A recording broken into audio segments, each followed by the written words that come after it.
हमारी हालत ना उस घर की तरह है जहाँ पे लोग तो बहुत सारे रहते हों, बहुत सारे बहन भाई हों, लेकिन उनका बड़ा कोई ना हो। जब बड़े खत्म हो जाते हैं ना तो आपस में लड़ पड़ते हैं सारे।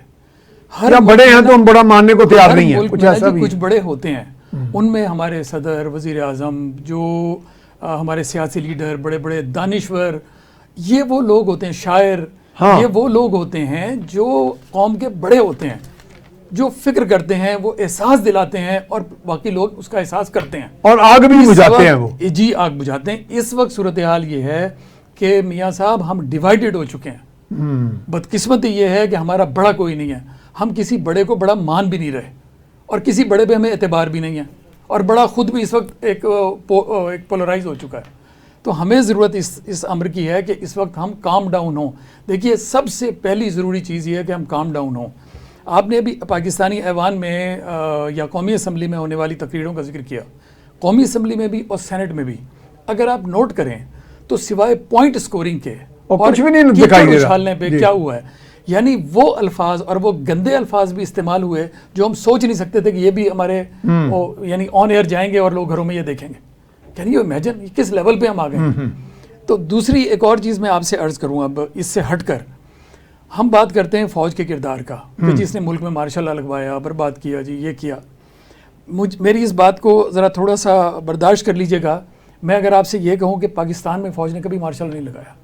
अच्छा, यस, वो आप कहना चाह रहे हैं तो सियासतदानों ने लगवाया? नहीं, ये वो वाली बात कर रहे हैं। अच्छा, मैं अर्ज सुन लें आप। चलें, ये तो बड़ी नई थ्योरी आ गई। पास हम एक पूरी मेरी बात सुन लीजिएगा कि हमारे हमसाये में है अफगानिस्तान और उसके परे था रशिया।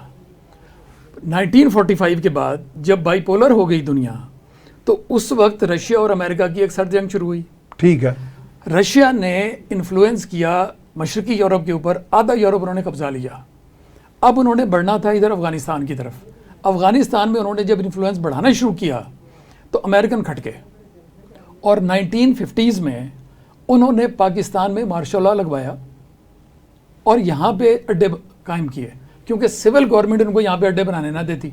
एक बंदे से उन्होंने राब्ता कायम करना था और वो अयूब खान। जी हाँ, वो बेडाबेर का अड्डा और सारे मशहूर, बड़े मशहूर थे वो, बदनामे ज़माना थे। बिल्कुल, यहाँ से रूस की जासूसी शुरू हुई। हाँ, फाइनली रूस ने पकड़ लिया, एक दफा जहाज गिरा दिया। इसका जहाज गिरा भी गिरा दिया उन्होंने, वॉर्न किया। गालिबन जहाज आ चुके एयरफोर्स के SU-2 कहलाता था। U-2, जी हाँ, U-2। अब ये जो उन्होंने जब गिराया तो उसके बाद दुनिया को पता लग गया कि जी ये कर रहे हैं, ये तो बेडाबेर से उड़ा है। वॉर्न कर दिया और उन्होंने कहा जी निशाना, अब अगर कोई जहाज उड़ा तो ये निशाना होगा हमारा।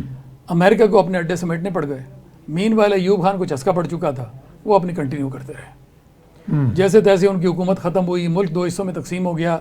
तो इसका भी सलूशन तो वही है ना जो मियां साहब कह रहे हैं कि हम इकट्ठे हो जाएं। मैं अर्ज करता हूँ। हाँ जी, 70s में अगर आप देखें तो 70s में रशिया ने इन्वेड करना था पाकिस्तान को, नहीं जी अफगानिस्तान को और अफगानिस्तान में करने के बाद उन्होंने बलूचिस्तान पे करना था और उन्होंने ग्वादर तक पहुंचना था।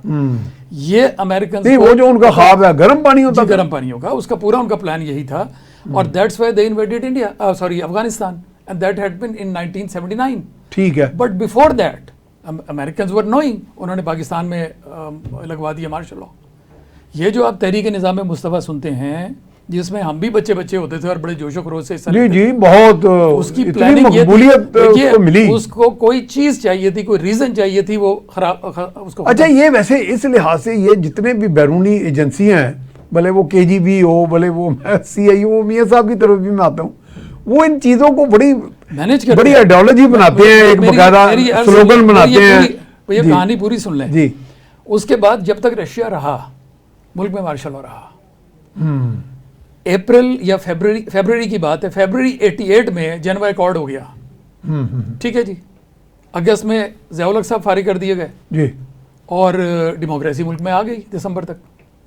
यही साथ वो क्रैश भी तो हो गया ना जहाज। जी 7 अगस्त में हाँ, ज़िया-उल-हक साहब फारिग हो गए जी।